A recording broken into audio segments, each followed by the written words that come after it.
There is a well in the Rajasthan desert that has not run dry in over 600 years.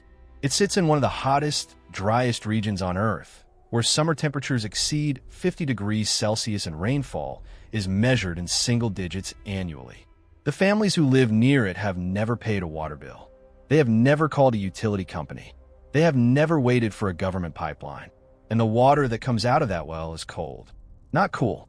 Cold. In the middle of a desert. In the middle of summer. At a depth that costs nothing to maintain and requires no pump, no filter, no chemical treatment, and no electricity.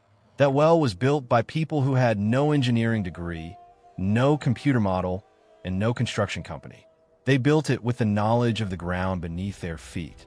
And that knowledge, which kept entire civilizations alive for thousands of years, has been almost completely erased from the modern world. Not because it stopped working, because someone realized that if you keep working, they stop getting paid. Before we go any further, I need you to hold a number in your mind. The global bottled water industry is worth $330 billion per year. The municipal water utility industry adds another $900 billion on top of that. Together, the business of selling you water that falls from the sky for free is worth over $1 trillion annually. $1 trillion built entirely on the premise that you cannot access, store, purify, or cool water without their infrastructure, their chemicals, their pipes, and their monthly invoice. That premise is a lie. It has always been a lie. And the ancient well is the proof they spent the last century trying to make you forget. Today we're going to look at what ancient well technology actually is and what it actually does. We're going to examine the 3 things these wells accomplish that no modern water system can replicate without enormous expense. We're going to follow the paper trail of how this knowledge was systematically removed from engineering education and public infrastructure planning. And we're going to understand exactly who benefits from the world not knowing what the people of Rajasthan, of ancient Persia, of pre-colonial Africa, and of indigenous America have always known. The first thing you need to understand is that ancient wells were never just holes in the ground. That image, the simple cylindrical shaft dug down to a water table, is the stripped-down, industrially neutered version of a technology that was originally vastly more sophisticated. The well systems we're talking about today are called by different names in different cultures. In Persia and Central Asia, they're called qanats. In India, they're called step wells or vav. In the Arabian Peninsula, they're called phallus systems. In pre-Columbian America, the Maya built underground cistern systems called choltons that collected and stored rainwater with a precision that modern hydrologists still study. These are not primitive solutions. They are elegant, multi-function water management systems that were engineered to solve problems that our modern infrastructure addresses with brute force and monthly billing. Let us start with cooling, because this is the benefit that most surprises people when they first encounter it, and it is the one that most directly threatens the air conditioning and refrigeration industries that have replaced it. Underground water is cold. This is not magic. It is physics. The Earth below a certain depth maintains a constant temperature year-round, typically between 10 and 15 degrees Celsius regardless of surface conditions. A qanat system, which channels underground water through a gently sloping tunnel from a mountain aquifer to a desert settlement, delivers that cold water to the surface continuously. The Persian engineers who designed these systems did not stop there. They built structures called yakhshals above the qanat outlets, which used the cold water flow combined with specially designed wind catcher towers to create mechanical refrigeration without electricity, without refrigerant, and without compressors. These structures could produce and store ice in the middle of the Iranian desert in summer. Ice in the desert, 2,000 years before the invention of the electric refrigerator. The Persians were not just collecting water. They were running an air conditioning and refrigeration system powered entirely by gravity and geometry. And it worked so well that the technology remained in continuous use until the 20th century, when it was replaced not because it stopped working, but because someone found a way to sell the same outcome for a monthly fee. The cooling function of ancient well systems extends beyond the qanat. Step wells in India, The extraordinary structures like Chand Bowery in Rajasthan or Rani Ki Vav in Gujarat were not simply access points for water. They were thermal regulators for entire communities. The deep shaft of a step well descends sometimes 30 meters below the surface. At that depth, the air temperature is consistently cool regardless of the surface heat. Communities would gather at the lower levels of these step wells during the hottest parts of the day, using the structure as a natural cooling space. The evaporation of water from the whetstone surfaces lowered the temperature further through evaporative cooling, the same principle used by modern swamp coolers, but requiring zero energy input and zero mechanical maintenance. The step well was simultaneously a water source, a refrigeration unit, a community cooling center, and a social gathering space. It performed 4 functions that today require 4 separate industries, for separate utility bills, and 4 separate streams of revenue for the companies that replaced it.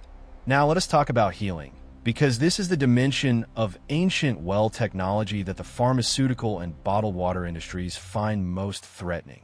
Ancient wells, particularly step wells and Kanat systems, were not just delivering water. They were delivering mineralized water from deep geological formations that had been in contact with specific rock types for thousands of years. The mineral content of deep aquifer water varies dramatically by region, but consistent patterns appear across cultures. Water from limestone aquifers is rich in calcium and magnesium. Water from volcanic rock aquifers contains silica, potassium, and trace minerals.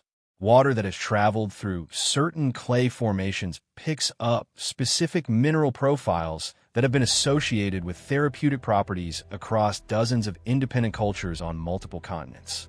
This is not folk medicine. This is geology meeting biochemistry. The human body requires over 20 mineral elements to function, and for most of human history, water was a primary delivery mechanism for many of them. The demineralization of municipal water through chlorination and filtration, combined with the acidic leaching properties of plastic water bottles, has removed this mineral delivery function almost entirely from the modern water supply.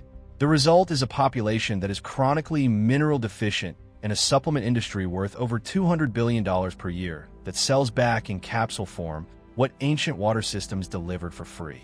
Beyond mineral content, the healing properties associated with specific ancient wells across cultures deserve serious examination rather than dismissal. The concept of sacred wells, healing wells, and medicinal springs appears independently in Celtic Britain, in ancient Egypt, in Mesoamerica, in South Asia, and in the indigenous cultures of North America. The consistent cross-cultural recognition of specific water sources as therapeutically significant is not superstition. It is empirical observation accumulated over generations. Communities that observe people recovering from specific conditions after drinking or bathing in certain waters remembered that association and passed it forward. Modern hydrogeological analysis of several historically significant healing wells has confirmed elevated concentrations of lithium, sulfur compounds, magnesium, and other minerals that have known biological effects at the concentrations found in those waters. The healing well was not mythology. It was a mineral pharmacy that the earth maintained for free. The third benefit, the one that gives us the title of this video, is the most fundamentally threatening to the modern water industry. These systems never run dry. This claim sounds impossible in an era of aquifer depletion, water scarcity, and drought emergencies affecting hundreds of millions of people worldwide. But it requires understanding what actually causes aquifer depletion, and that understanding points directly at the industrial water extraction methods that replace traditional well systems. Traditional Kanat systems and step wells were designed around a principle of sustainable yield. The Persian engineers who built Kanats did not simply find the highest yield extraction point and pump as much water as possible. They designed the gradient of the tunnel to match the natural recharge rate of the aquifer. They built the system to take only what the mountain would replace through annual snowmelt and rainfall infiltration. A Kanat that was properly designed for its specific hydrogeological context would continue delivering water indefinitely because it was working with the aquifer's natural cycle rather than against it. The oldest continuously functioning Qanat systems in Iran and Oman have been in operation for over 3,000 years. 3,000 years. The Colorado River, whose water is managed by the most technologically advanced water management system in human history, no longer reaches the ocean. It runs dry hundreds of kilometers before the Gulf of California because the extraction rate has exceeded the recharge rate for decades. One system is 3,000 years old and still flowing. The other is 70 years old and already failing. The difference is philosophy. One system was designed to last forever. The other was designed to generate revenue. The disappearance of this knowledge from mainstream engineering and public policy did not happen by accident. The critical period was roughly 1900 to 1960, when municipal water infrastructure became a major area of government investment and private industrial involvement across the developed world. The construction of centralized water systems, pumping stations, treatment plants, and distribution networks required massive capital investment, which was provided by private bond markets and recovered through utility fees. The economic model only worked if water delivery was centralized. Decentralized systems, where communities could access and manage their own water independently, were economically invisible. They generated no revenue. They required no infrastructure bonds. They employed no utility workers. They created no metering systems, no billing departments, no chemical treatment contracts. A community that maintained its own ancient well system was a community that the emerging water utility industry could not monetize. The response was not a direct campaign against traditional water systems. It was subtler and more effective. Engineering schools stopped teaching hydraulic principles related to traditional water harvesting. Building codes began requiring connection to municipal water systems as a condition of habitation. Public health regulations, some legitimate and some not, were applied asymmetrically to traditional water sources in ways that made them technically illegal to use as primary water supplies in most jurisdictions. The knowledge did not disappear overnight. It faded over 2 or 3 generations as the engineers who understood it retired without training replacements and the communities that maintained it were absorbed into centralized systems. What remains is documented in historical records, in the physical structures themselves, and in a growing body of modern research by hydrologists and engineers who have begun to recognize what was lost. The work of researchers at institutions including the International Water Management Institute, the UNESCO World Heritage Program, and several universities in Iran, India, and the United Arab Emirates has produced rigorous documentation of traditional water systems that continue to outperform modern alternatives in their specific contexts. A Qanat in the Yazd region of Iran serves a city of 500,000 people with zero pumping energy. A restored step well in Gujarat recharges the local aquifer sufficiently to maintain year-round water access for surrounding villages that previously experienced seasonal water scarcity. These are not archaeological curiosities. They are functioning infrastructure that outperforms the systems that replace them. The revival is happening, but slowly and against institutional resistance. In Yemen, where decades of conflict have destroyed much of the modern water infrastructure, communities have returned to traditional cistern and terrace systems to survive. The systems worked. In Iran, a national program to document and restore Qanat systems has registered over 37,000 individual Qanats, of which approximately 22,000 remain at least partially functional. In India, a grassroots movement called the Water Literacy Movement has worked with rural communities to restore step wells and traditional tank systems in regions where groundwater tables have collapsed under industrial extraction. In every case where restoration has occurred, the results have exceeded expectations. Water tables have risen.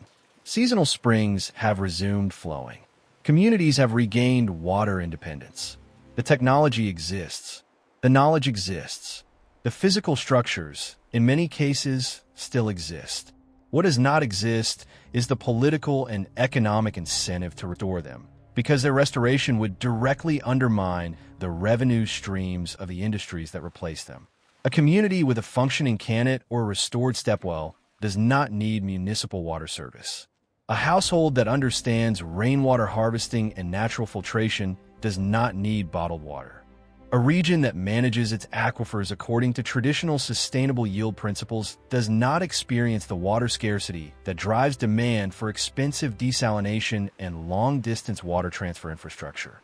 The ancient well does not just provide water. It provides independence.